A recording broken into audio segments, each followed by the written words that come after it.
Thank you for your presentation. Our second group today is Momo and Yura. They will talk about gender equality issues in education. Hello everyone. We are glad to meet you. My name is Yura Sakurai. And my name is Momo Miyazaki. We are in the first grade at Shoin High School.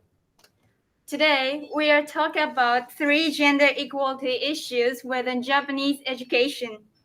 The first is related to the history of education in Japan. The second is about our school.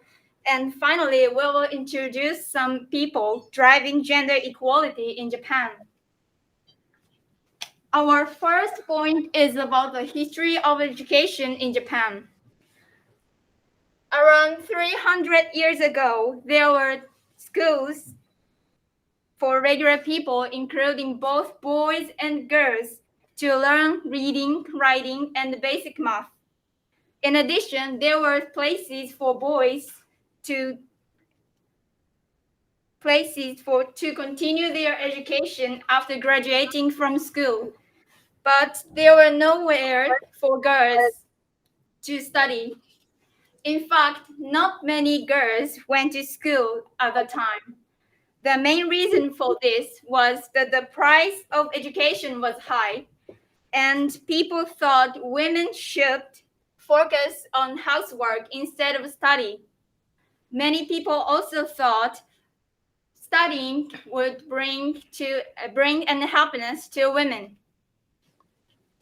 At the end of the 19th century, the Japanese government realized the importance of education for the people, and at the same time, the people of Japan started to have a desire to learn. This trend spread among women in Japan too.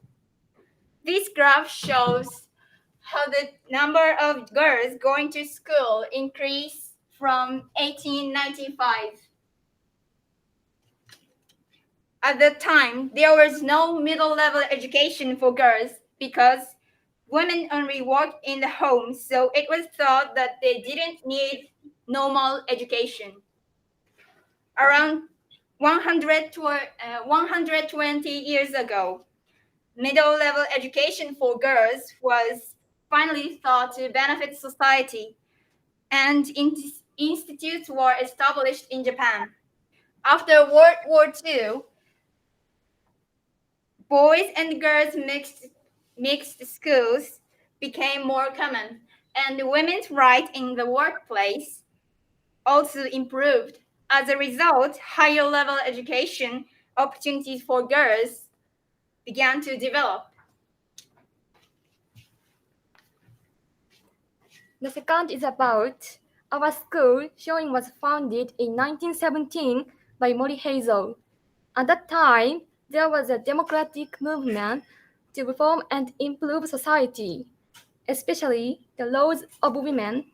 Shoin was named after a great samurai and his wife. And the purpose of the school was to raise intelligent and independent women. Lastly, we are going to introduce two women who helped bring the importance of gender equality in regards to education to the forefront. This is Asako Hirooka.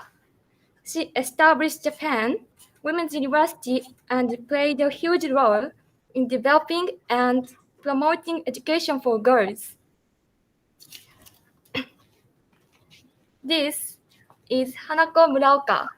She was influenced by Asako Hirooka and was a great writer and translator.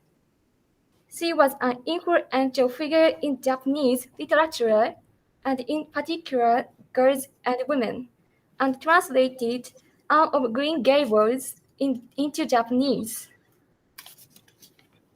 Today, we talked about the history of gender equality in education and two women in Japanese history who worked hard to promote equality for females in Japan. Thank you very much for listening.